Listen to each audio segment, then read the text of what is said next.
Olá, estamos iniciando mais um programa Conhecendo o Ministério Público. De acordo com uma pesquisa, as crianças brasileiras influenciam em 80% das decisões de compra de uma família. No cerne do problema estão os valores repassados às crianças e jovens. Com o objetivo de provocar uma visão crítica sobre o tema, o Ministério Público Gaúcho desenvolveu o projeto Consumidor Consciente. Em um seminário realizado recentemente, especialistas e alunos de uma escola debateram o assunto. Também aconteceu a premiação de um concurso de redações abordando o consumo consciente. A ideia foi estimular os jovens a questionarem o consumo excessivo e o valor que é dado aos bens materiais em detrimento de outros. Portanto, para analisar o tema, convidamos a promotora de justiça Temis Limberger, que coordena o Centro de Apoio de Defesa do Consumidor, e também a psicopedagoga Márcia Amaral Correia de Moraes. Senhoras, é um prazer tê-las aqui conosco no programa, e eu vou iniciar com a doutora Temis Limberger, dizendo exatamente isso. Esse cenário, né, o que causa esse cenário todo é justamente essas campanhas que se vê por aí que estimulam o consumo de crianças e jovens. Sim, os adolescentes e os jovens especialmente, eles são bombardeados pela publicidade. Enfim, claro que sempre nós gostamos de consumir alguns bens e tudo mais, né? Mas o que acontece? A nossa sociedade hoje estimula sobremaneira todo esse consumismo exagerado. Uma criança de até 4 anos de idade, se ela assiste a um programa de televisão, um desenho infantil, ela não tem condições de discernir o que é propaganda e o que é desenho animado. Então, a publicidade se vale dessas crianças que não têm condições de discernimento, justamente para bombardeá-las deste apelo consumista. Então, depois que acaba o programa de televisão, elas já vão pedir para o pai e para a mãe, né, todos aqueles objetos que elas viram. Doutora Márcia, tudo isso é potencializado justamente pela televisão. Uma outra pesquisa também diz que a criança brasileira tem ficado no mínimo 2 horas na frente da TV. Isso é certo? É certo. Na verdade, muito mais. É certo que ela fica, né? Até muito mais de 2 horas. E é errado deixar ou permitir que uma criança se exponha.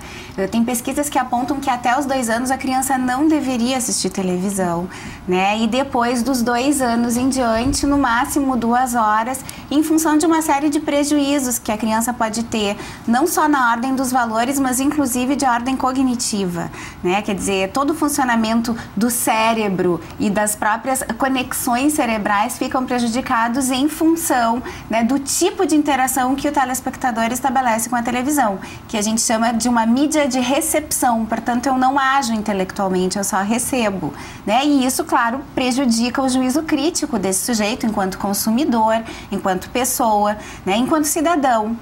Né? E qual a conduta dos pais nesse momento? O que os pais têm que fazer?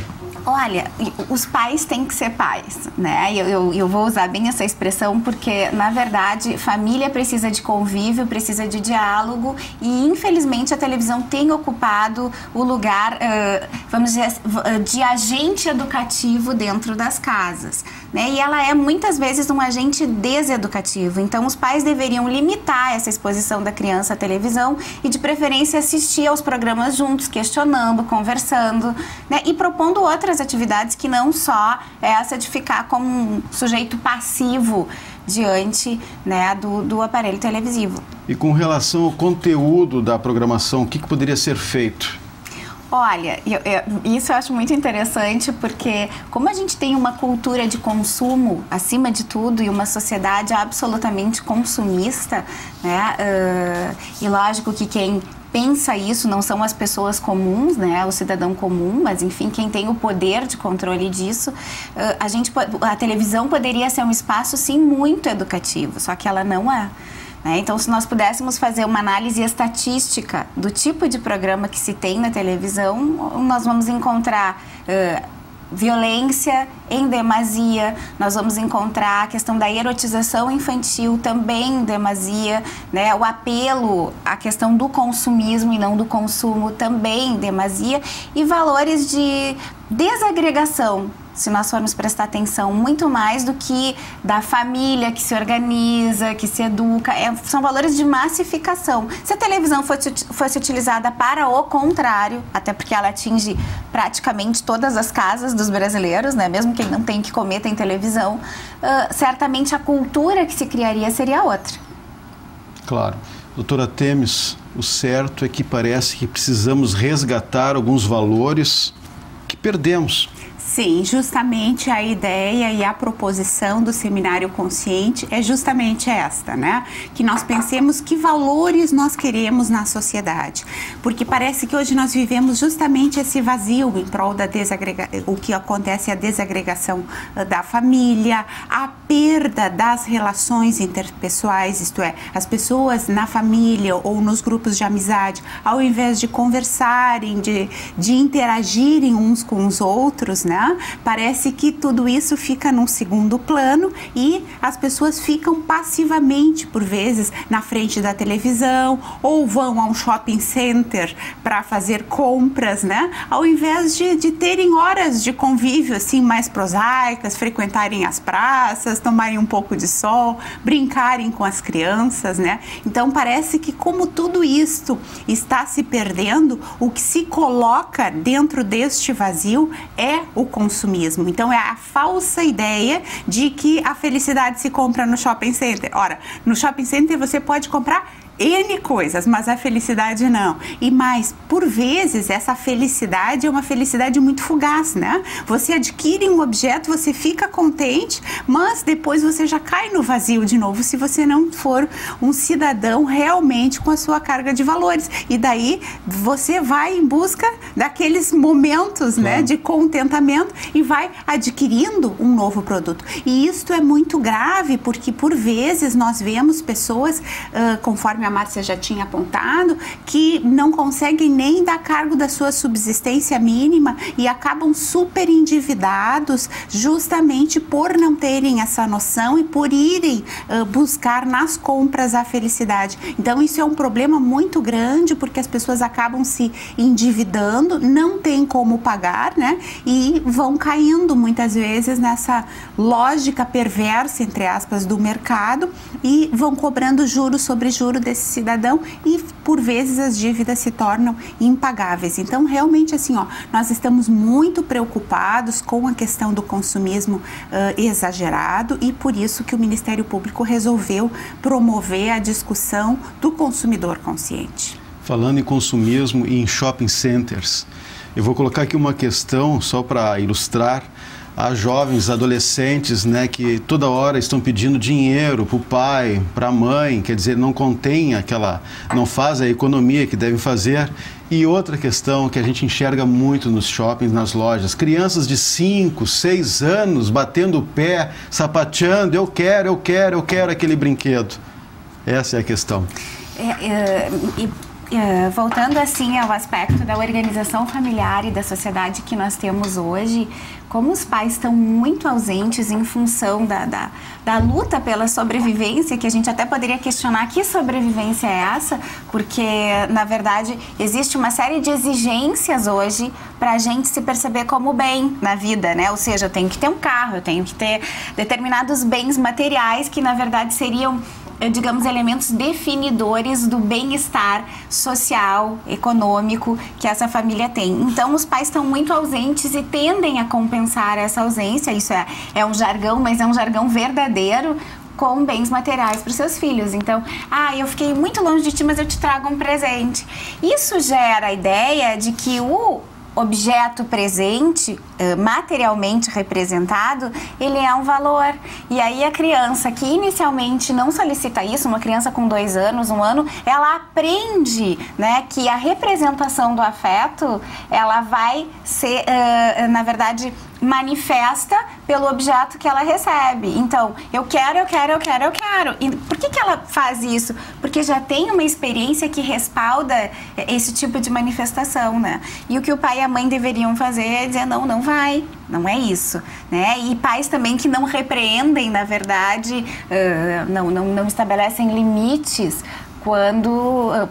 pela ausência, acabam se sentindo devedores para com os seus filhos, né? E acabam deixando de educar. E delegam, vamos ver um filmezinho, vamos ver um desenhinho, vamos ver um programa, vamos ficar juntos sentados na frente da televisão, porque assim o pai e a mãe descansam e a criança fica realmente numa condição de anestesiada diante da televisão. É só a gente observar uma criança vendo televisão e a gente percebe que ela fica assim, né? Qualquer criança fica paralisada, daria para fazer uma pesquisa, mas isso é evidente, né? A questão da violência urbana também, esses dias até eu fiz um programa colocando isso, a busca, né, por um produto, né, a busca intensa, eu quero comprar isso, quero comprar aquilo, e principalmente também a diminuição da brincadeira. Nós não vemos mais hoje, né, aquelas brincadeiras antigas como nós tínhamos. Não se vê isso, né? Isso realmente é preocupante, porque eu acho que a Márcia colocou muito bem, assim, que os pais, depois de uma ausência, tendem a chegar em casa com um novo brinquedo. Mas muitas vezes já existe um outro brinquedo que ainda permite a brincadeira. Então, por vezes não se dá conta de que se pegasse o brinquedo já existente e brincasse com a criança, isso seria de muito mais benefício do que simplesmente comprar um brinquedo novo, né? Então, essa ideia de que sempre mais um, e ao passo ali que o brinquedo, ele permite muitas vezes a brincadeira, mas a brincadeira requer o quê? A brincadeira requer uma interação na relação entre pais e filhos, né? E de certa maneira nós vivemos também um outro momento em que todo mundo quer ficar numa posição mais refratária, de não se responsabilizar, de não querer realmente botar a mão na massa, né? Então existe uma ideia de que, então eu ligo a televisão, ou mais tarde meu filho vai para a creche, etc. Existe sempre uma delegação da tarefa do educar. Então, isso também nos preocupa bastante, né? E existe uma ideia equivocada de que a felicidade se compra em shoppings, né? Nós precisamos de um papel da família, também da escola e também do Ministério Público, que está aí, né, e fez esse belo trabalho, essa bela iniciativa de conscientizar crianças, né, sobre o consumo. Sim, e o mais interessante, Marco, é que as crianças, assim, de pronto, elas tiveram uma criticidade muito grande a respeito dos comportamentos, né? Então, a atividade não se limitou ao momento da discussão sobre consumismo, né? Nós fomos nas escolas antes, conversamos com as crianças, deixamos ali um material educativo, cartilhas. Elas discutiram com as professoras em sala de aula, produziram uma reflexão que redundou em uma composição, em uma redação. Então, elas escreveram sobre a questão do consumo consciente, e no Dia Internacional do Consumidor, que foi o dia 15 de março,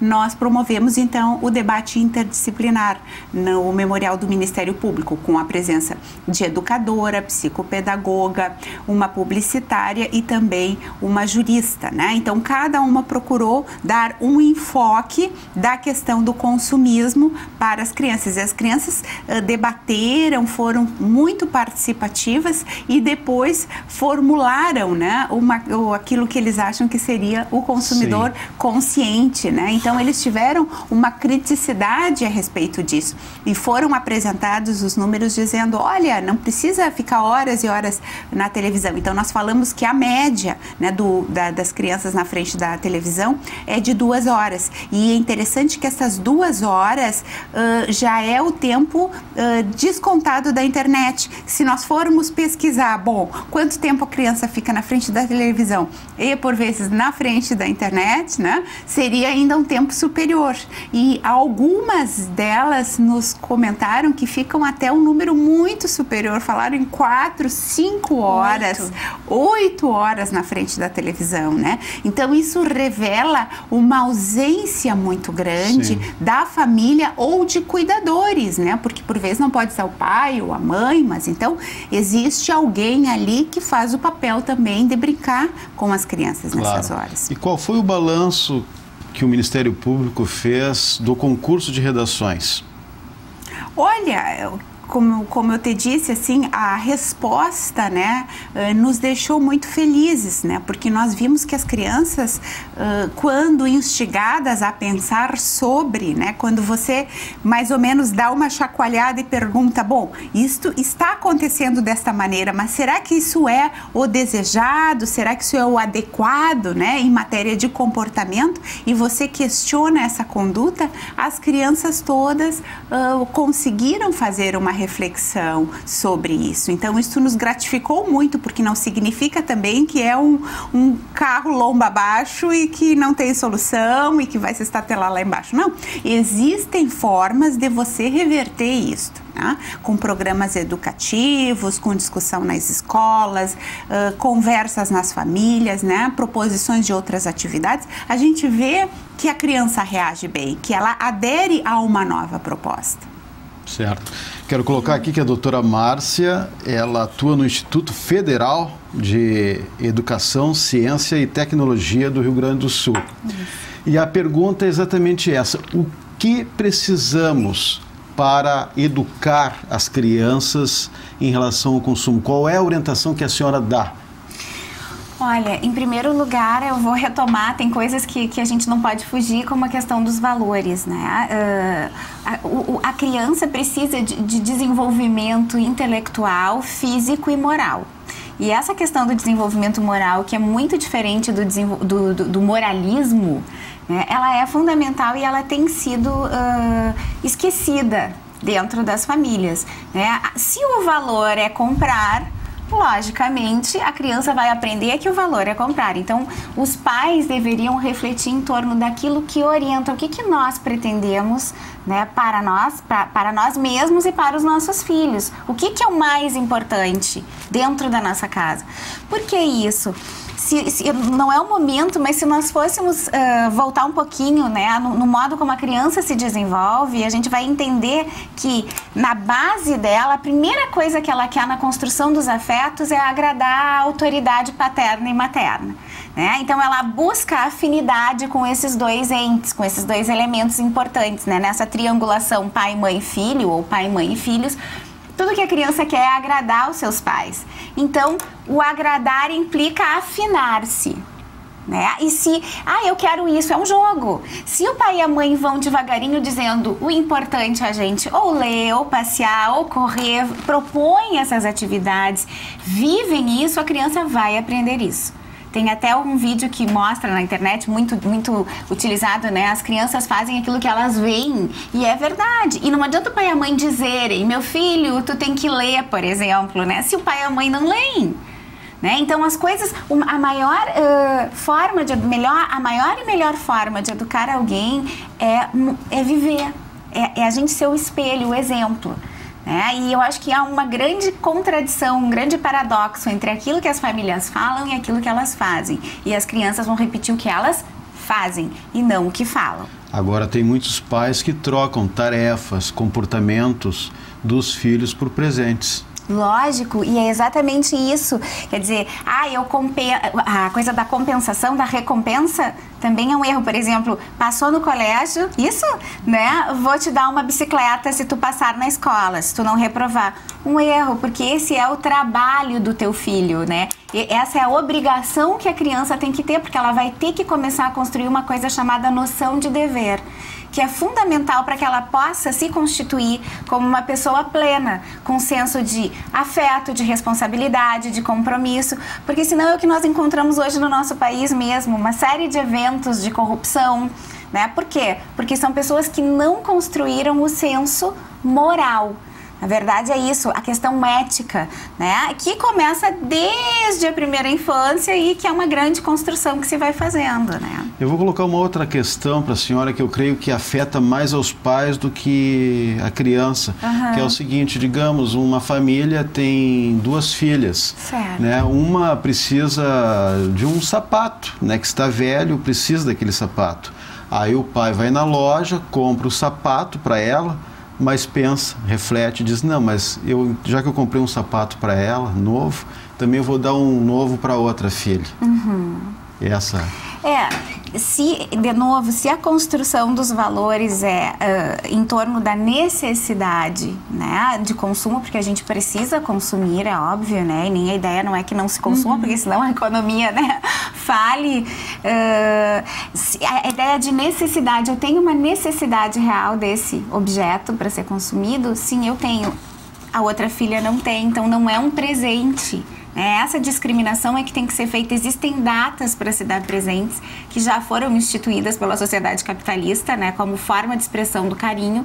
Bom, se os pais puderem respeitar estas datas, ótimo, né? Eu te dou presente no Natal, na Páscoa, no Dia da Criança, enfim. Agora, aí pelo menos se confere a esses momentos, né, uma significação especial. O presente carrega toda uma simbologia construída historicamente pela humanidade. Não cabe aqui a gente criticar, porque a gente está nesse mundo também, né? Agora, a banalização deste dar é que vai dar bens materiais, é que vai gerar realmente a prática do consumismo, né? Que daí não é o que chegue. E só para completar, eu acho interessante a gente olhar para a questão da mídia, não só do ponto de vista da publicidade, mas também do ponto de vista do conteúdo dos programas, né? Porque esses conteúdos é que vão contribuir de forma assim significativa para a construção do perfil do consumismo, claro, né? E a gente tende a olhar muito para a propaganda e acaba às vezes esquecendo do desenho, né? O que ele está vendo no desenho? Por exemplo, a Polly. A Polly é uma menina absolutamente consumista, ela é fútil, queridinha, mas fútil. Ela tem muito mais mensagens de futilidade do que o cuidado com as plantas, mas ela anda de moto, ela usa é uma criança meio sozinha, se vocês forem olhar, e as meninas adoram ela, cheia de roupinhas, disso, daquilo, daquele outro, vai pro shopping. Então, quais são os valores que estão atrás disso, né? Pra gente poder pensar, porque o trabalho não é sozinho da publicidade. Claro. E aí, se o cidadão começar a exigir um outro tipo de conteúdo na mídia, eu acho que isso pode mudar. A gente pode passar a ter o controle disso, mas por enquanto a gente está longe disso. Sim, conforme popularmente se diz, né, que muitas vezes a única forma de controle dos meios de comunicação é o controle remoto, para você ligar e desligar a televisão, né? Isso também entra num outro assunto aqui no Brasil, que é a falta de regulamentação a respeito dos meios audiovisuais, né? A experiência de outros países, inclusive, se nós formos tomar em conta, assim, os Estados Unidos, que é, vamos assim, um grande país capitalista, né, existem controles sobre os meios de comunicação, isto é, o conteúdo dos programas, o horário em que os programas vão ser exibidos. Na Europa, então, nem se fala, existe uma série de controles sobre os meios audiovisuais. E aqui no Brasil, assim, nós vivemos um verdadeiro faroeste, né, não existe forma de controle nenhum. E eu só resgatando um ponto importante também que a Márcia tocou, né? A questão das datas para presentearmos, né? Então, é interessante como aqui no Brasil algumas datas também se converteram numa panaceia de consumo, né? Esquecendo a discussão a respeito do significado daquela data, né? O que, vamos assim, coloca justamente esse caldo cultural consumista em que nós vivemos.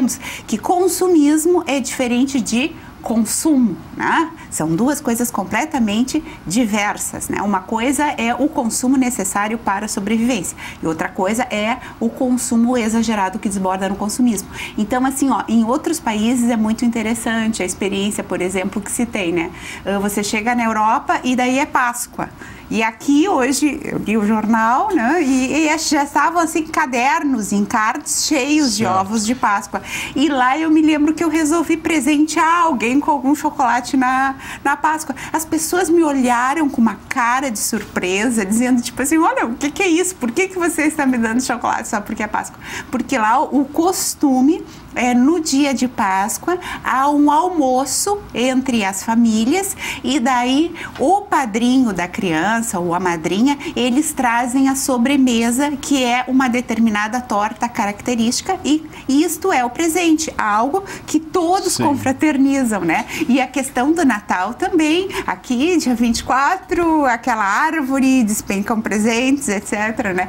E lá o almoço é dia 25 e é um almoço de confraternização, as pessoas não trocam presentes, né?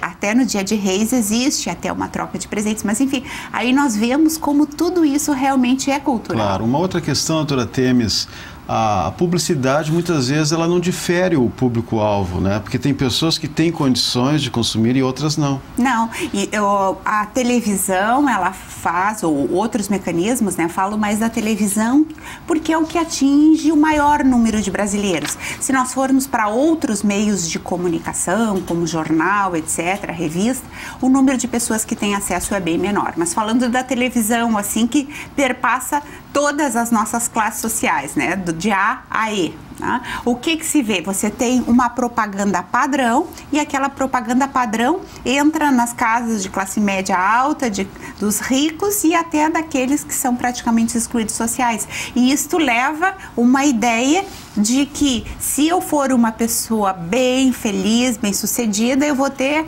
aquele carro. Né? E não se leva em conta essas disparidades. E isso, aos poucos, é uma das causas de violência. Uma última questão, cabe aos legisladores criar outros mecanismos para proteger as crianças? Sim, poderia haver um maior controle, né? O que existem em outros países são justamente conselhos que avaliam o conteúdo dos programas. Isso é, você tem um conteúdo formativo ou você está assim, ao contrário, você está desinformando, destruindo valores. Então existe um conteúdo sobre o que é veiculado e existe um conteúdo também sobre as horas em que determinado programa vai passar na exibição da televisão. Ok.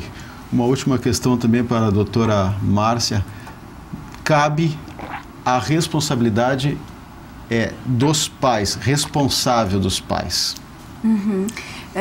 Se cabe a responsabilidade tudo isso que nós estamos falando, o que cabe mesmo é a responsabilidade dos pais. Sim, acho que dos pais, da própria escola, que tem que assumir, né, uma proposta de educação para o consumo consciente, e as autoridades, enfim, os nossos legisladores devem se sensibilizar para isso, porque na verdade eles têm esse papel de nos representar e de poder auxiliar para que realmente os meios de comunicação possam ter uma organização de forma a atender, né, eu vou usar uma palavra forte, com decência, as necessidades da criança e do adolescente mesmo em termos do seu desenvolvimento. Porque hoje em dia é um faroeste, né? E até só um dado para contribuir, as crianças europeias, elas ficam no máximo até 2 horas na frente da televisão, e isso já é um horror em termos de estudos, né? Os pesquisadores europeus ficam muito assustados com isso, e aqui no Brasil não, a gente tem um dado de que as nossas crianças ficam expostas à média 6 horas por dia na televisão, a média. Ok, eu quero agradecer mais uma vez a participação da doutora Márcia Moraes e também da doutora Themis Limberg. Mas nós vamos ter que ficar por aqui. O assunto é palpitante, né? Mas o nosso tempo foi-se.